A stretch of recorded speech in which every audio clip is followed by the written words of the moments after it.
Kemudian untuk traveling salesman problem sama ya, kita problemnya adalah mencari sebenarnya sama seperti spanning tree, dia tidak boleh dilewati satu kali tapi nanti dia harus kembali ke A. Jadi kalau dari A ya nanti kembali lagi ke A. Nah di sini kalau contoh ini dia maksimalnya minimalnya adalah 550 diperoleh dari A, kemudian E, lalu ke D, lalu ke B, lalu ke C, kemudian balik ke A. Di sini termasuk ke kelas persoalan NP. Berikutnya adalah untuk Hamilton Circuit dalam graf lengkap, maka dia peak O-nya adalah N faktorial. Ya. N faktorial, karena banyaknya simpul, kita harus mencari sebanyak N-1 faktorial dibagi 2. Jadi Hamilton Circuit itu adalah mencari sirkuit dari dalam graf. Sirkuit Hamilton dari dalam graf. Jadi sirkuit Hamilton itu adalah sebuah sirkuit di mana dia memiliki semua vertex satu kali ya. A, B, C, D. Nah ini A, B, C, D juga sama. Nah ini bentuknya A. Nah, jadi ada 3 sirkuit Hamilton di sini. Itu 4, ya kan? Dikurangi 1 dibagi dengan 2. 4 faktorial itu 3. 3 faktorial dibagi 2.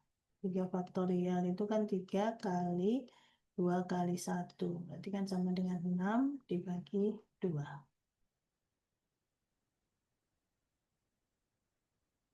Nah ini kalau dilihat contohnya yang tadi dari hasil Hamilton Circuit itu ternyata bobot yang diperoleh berbeda-beda. Yang pertama 45, 41, dan 32. Nah, maka terpendeknya itu yang 32 ya. Yaitu ACBDA ini ya. ACBDA.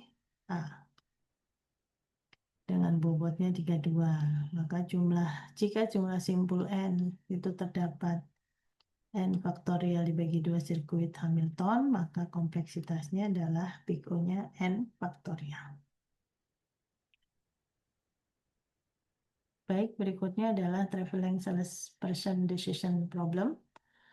Persoalan keputusan, apakah sebuah graf berbobot memiliki terpendek dengan setiap simpul tepat sekali dan kembali ke simpul awal dengan bobot kurang dari M.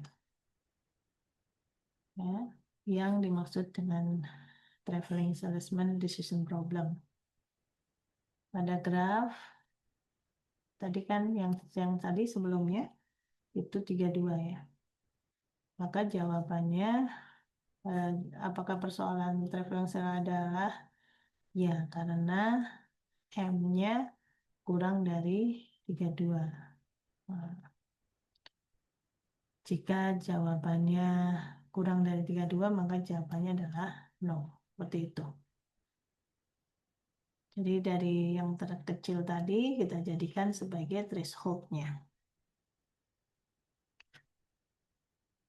Kemudian kita bisa menyelesaikan traveling salesman problem dengan mesin Turing deterministik.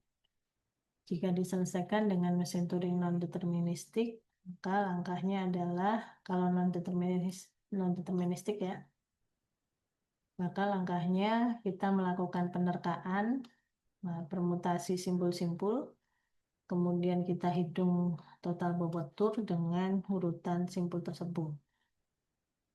Pada mesin Turing non-deterministik multi-tape, kita menerka permutasi adalah 0 big O, selalu lupa, big O, N kuadrat gerakan, dan menghitung total bobot itu memerlukan big O-nya N kuadrat gerakan.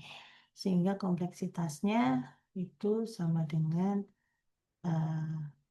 big O-nya dari fungsi big O N kuadrat. Jadi itu sama dengan yang kita bahas di pertemuan sebelumnya ya. Nah, khusus untuk penyelesaian TSP dengan mesin Turing non-deterministik, ada teorema sebagai berikut, bahwa waktu yang dibutuhkan oleh mesin Turing pita tunggal one tip untuk mensimulasikan mesin Turing multitip adalah big O-nya N kuadrat. Jadi, jika mesin Turing non-deterministik multitip menyelesaikan persoalan big O gerakan, big O N kuadrat gerakan, maka mesin Turing non-deterministik pita tunggal itu menyelesaikan dalam waktu yang N kuadrat dikuadratkan lagi menjadi N pangkat 4 gerakan. Karena mesin Turing non-deterministik menyelesaikan traveling salesman problem dalam waktu polinomial, maka traveling salesman problem disebut dengan NP class problem. Apakah TSP termasuk kelas NP? Ya. Apakah TSP termasuk kelas P? Nah, ini harus kita tunjukkan seperti permasalahan sebelumnya ya. Jadi belum ada yang bisa membuktikan apakah kompleksitas waktunya adalah polinomial. Oke. Nah, kira-kira mana dari diagram Venn berikut yang menunjukkan untuk traveling salesman problem ya? Apakah P sama dengan NP ataukah P tidak sama dengan NP? Seperti ini. Itu sudah pernah kita bahas di pertemuan sebelumnya.